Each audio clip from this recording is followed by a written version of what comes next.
Today, reading the text, Acts 15, I felt like I was 30 years older than I am because I actually said out loud, man, I miss the old days. Like, have you heard people say that? Or maybe have you yourself felt that? Just this, man, I miss the old days. I miss the days when things were much more simple. I miss the days when, children can run from household to household without threat. I miss the old days. And I was reading Acts chapter 15 today, and I was watching how they dealt with an issue.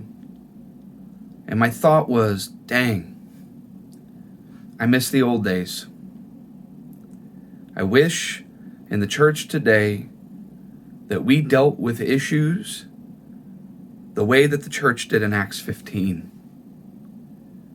I wish today we as individual Christians dealt with difficult issues the way that the church did in Acts 15.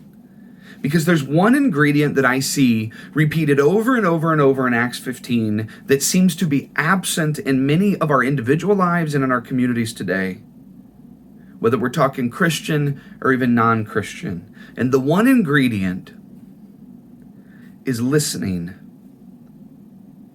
They just listen to each other. So let's set the stage. Acts chapter 15, verse 1, it says, certain people came down from Judea to Antioch and were teaching the believers, unless you are circumcised according to the custom taught by Moses, you cannot be saved.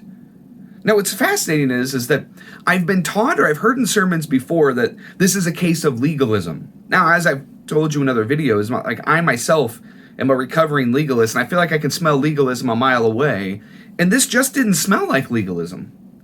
I get it, that they're saying that there has to be this rule that you obey in order for you to be a believer, but there's something different about it. The issue is circumcision. But let me read to you Genesis chapter 17. When God lays down the covenant of circumcision with Abram. And you tell me, if whenever Jesus comes, that maybe some might logically think that circumcision is still a necessity. Genesis 17, verse 7, God says to Abram, I will establish my covenant as an everlasting covenant, everlasting, between you and me and your descendants after you, for the generations to come, to be your God and the God of your descendants after you. So I'm establishing an everlasting covenant that isn't just between me and you, although it is, Abram. It's also for all of your descendants. Go down to verse 9. As for you, you must keep, notice the imperative, you must keep my covenant, you and your descendants after you for the generations to come. Then finally in verse 10, he tells us, what is the covenant? He says, this is my covenant with you and your descendants after you. The covenant you are to keep. Every male among you shall be circumcised.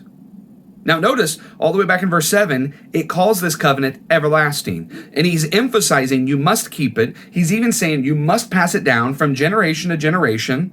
Go down to verse 12. For the generations to come, every male among you who is 8 days old must be circumcised, including those born in your household or bought with money from a foreigner. Those who are not even your offspring must be circumcised. That's how serious I take this. Verse 13, whether born in your household or bought with your money, they must be circumcised. My covenant in your flesh, circumcision, listen, is to be an everlasting covenant. That circumcision is to be an everlasting covenant. Any uncircumcised male who has not been circumcised in the flesh will be cut off from his people because he has broken my covenant. You see, in Acts chapter 15, the question's not about legalism. The question is, does the word everlasting or eternal still mean eternal in Jesus? It's a legitimate question. And it's a serious question. Because in Genesis 17, God seems to be pretty clear. If you do not keep this covenant, you will be cut off from my people. So you have this group that comes down from Judea. They go to Antioch and they say, unless you're circumcised according to the custom taught by Moses, Genesis 17, there's no way for you to be saved. Well, man, Paul and Barnabas, verse 2, they get into sharp dispute and debate with them. So Paul and Barnabas, so what does the church do? It's a serious issue. What do?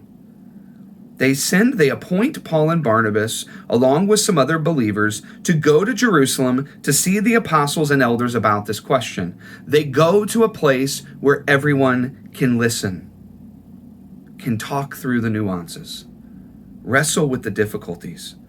The church sent them on their way, and as they traveled through Phoenicia and Samaria, they told how the Gentiles had been converted, and this news made all the believers very glad. And when they came to Jerusalem, they were welcomed by the church and the apostles and elders, to whom they reported everything God had done through them. Now notice, Paul and Barnabas are actually going to Jerusalem to try to convince the church that the word everlasting in Genesis 17 doesn't mean everlasting in Christ. Then some of the believers who belonged to the party of the Pharisees stood up and said, the Gentiles must be circumcised and required to keep the law of Moses. But this is not about legalism. It's about how do we interpret the word eternal when connected to the word covenant, eternal when connected to the word circumcision. Now that Christ has come and by his blood and by his sacrifice offered the everlasting sacrifice for all of us. Notice this, verse 6. The apostles and elders met to consider the question. They listened. After much discussion, listening, Peter got up and addressed them. Brothers, you know that some time ago, and Peter talks about what happens in Acts 10 when his bigotry is confronted. And it goes on for like 4 or 5 verses. Matter of fact, this is the last time Peter will speak in the entire book of Acts.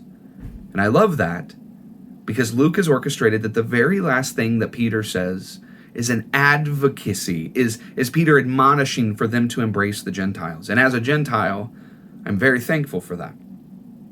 Verse 12, the whole assembly became silent as they listened to Barnabas and Paul telling about the signs and wonders God had done among the Gentiles through them. When they finished, James spoke up. Brothers, he said, listen to me. Here's what I love about this text.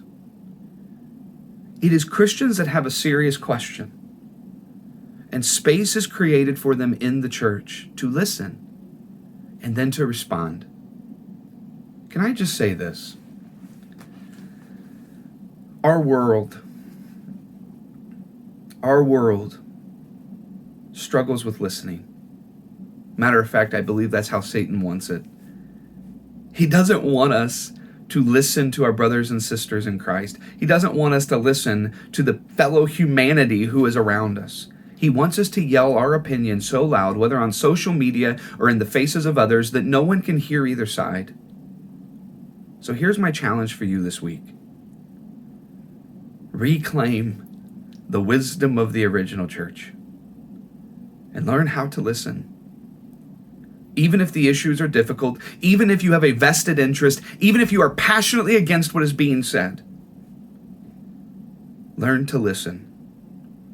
The way that God listened to the nation of Egypt, or the nation of Israel crying out in Egypt for 400 years. Learn to listen so that hopefully we will have something worthy of being said. I love you guys. Have a good week.